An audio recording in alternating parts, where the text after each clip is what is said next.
Okay, so hey subscribers, and welcome back to my channel for my Smackdown review for what was the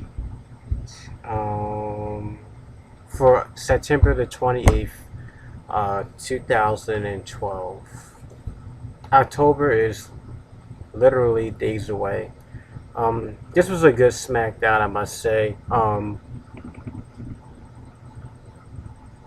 It took place in Buffalo, New York, which isn't too far from here. So if you were in New York, or if you lived in Buffalo, you probably know that WWE was there. Um, Basically, the Big Show, he opens the show. The Big Show has kind of made his return on Monday Night Raw, which is kind of good since John Cena's injured. So that kind of takes away from John Cena's injury to focus more the spotlight on the Big Show. And basically, the Big Show comes out and says that he wants the World Heavyweight Championship. Randy Orton interrupts the Big Show, and this later sets up for a number one contenders match that will happen later on in the night. And then Del Rio also comes out, and basically he ends up getting RKO'd by Randy Orton, and that segment ends. The first official match of the night was United States Championship match, Santino versus Antonio Cesaro. You know, he broke up with Oksana last week. And I must say it was a good match. I really want to see Santino win the United States Championship back. It was a head-to-head match. I must say Antonio Cesaro, he is a tough European guy. He's very tough. He played rugby, obviously, so he brings those skills to WWE. Santino put out good effort. The match was just about 4 minutes, but Antonio Cesaro retained the United States Championship belt. Hopefully Santino will win the belt back, but I think in the upcoming future you will see, even on Monday Night Raw, you will see Oksana trying to get back with Antonio, or on next week's SmackDown. Or she may go back to Teddy Long, even though it's possible she could go back to Teddy Long, even though he's not general manager of SmackDown anymore. But it's possible. So look out for Oksana next week. Then we have some Divas action, finally.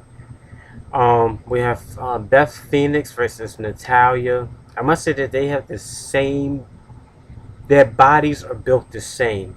They're built from the same mold. They both look alike to me. They both have their muscular body built, like they have the same body type, if that makes any sense. Just like Beth, not Beth Phoenix, but Beth Chapman, you know, if you watch Dog the Bounty Hunter, they all three of them look alike. If you know what I'm talking about, you can Google it. You'll see what I'm saying. It was a good match. It was an awesome match, really. It's nice that the WWE is finally giving this Divas a little spotlight. Not a lot, but just a little. They need a little more, but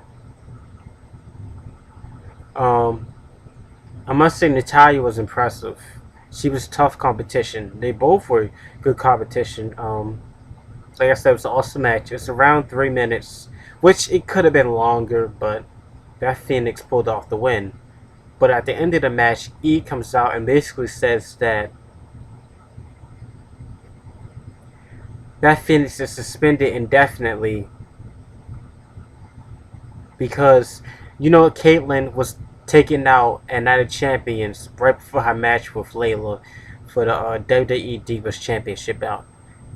And through surveillance tape, it's been known that whoever attacked Caitlyn before her match with Layla and Night of Champions had blonde hair. The crazy thing is, Eve only suspends Beth. Natalia also has blonde hair, so I'm not sure what that means. And there's something going on between Beth and Eve. There's obviously something going on, and you're going to see more of it on Raw. So Beth Phoenix has blonde hair, Natalia has blonde hair. Also, Kelly has blonde hair. So why did she just single out Beth Phoenix? You know. But later on, Booker T reverses the decision, and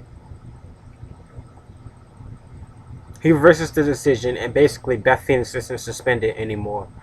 And basically, Eve is trying to cause trouble. She's trying to cause trouble with Beth Phoenix, and she's trying to cause trouble between Booker T and Teddy Long. Eve is just a troublemaker. Really, she's just a troublemaker. So I guarantee you, next week on SmackDown, my prediction: Booker T and Teddy Long are going to have some type of. There's going to be tension between them because of Eve. I guarantee you, either this Monday Night Raw or Friday Night SmackDown, Beth Phoenix and Eve are going to bump heads again. I can guarantee that. Then we have Zack Ryder versus Wade Barrett. Wade Barrett is a brutal competitor. It's good to see Zack Ryder on SmackDown. Like I said, he's normally on Superstars, but it's good to see him on the main event show. Zack Ryder, he didn't give up, but he lost. I mean, Wade Barrett is a tough guy, and he won the match, but Zack Ryder and Jinder Mahal and Tyson Kidd and Heath Slater, all those guys are like, they've been in the WWE and they haven't really done anything. Like, when was the last time Zack Ryder had a belt, you know? It's like, what are they doing? It's like, I don't know if it's their fault that they aren't moving up in the WWE, or if it's WWE's fault for not using them correctly. But Zack Ryder has a lot of potential. I have no idea whose fault it is. It could be his or it could be WWE. But to me, some weeks he's good, some weeks he's bad. It's like he needs to stay consistent with his wrestling abilities. The Wade Barrett wins the match. And then we have the Miz TV debuted on SmackDown. It debuted on Monday Night Raw, but Ryback destroyed the set. The guest was Sheamus. Basically, Sheamus takes over the Miz talk show, really. And during the Miz TV segment on SmackDown, Vicky Guerrero comes out with Dolph Ziggler, but Sheamus ends up attacking Dolph Ziggler and The Miz, both just knocking him out. And once again, the Miz TV is destroyed again. For two times in a week, the Miz TV show has really just been destroyed. It's nothing like the highlight reel or the Peep Show. Isn't it another talk show? Or the Cutting Edge?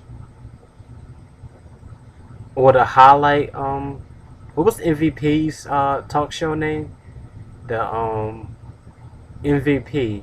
I know he hasn't been in wrestling for about 3 years, but MVP, he had a show too. I cannot think of the name of it. The Highlight Lounge or Real, I don't know what it is. It was something, but MVP had a talk show. Edge had a talk show. Christian had a talk show, and Chris Jericho had a talk show. And now The Miz.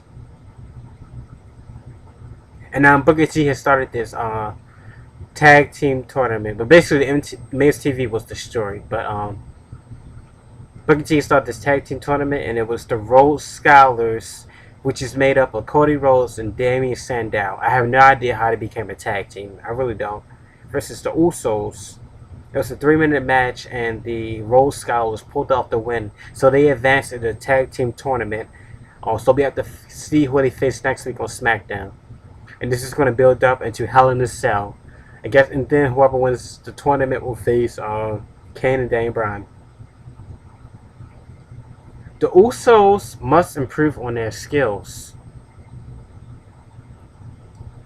It's good to see them on SmackDown and not Superstars. That's good. But being the sons of Rikishi, you would think that they would be better than what they are, and they are not.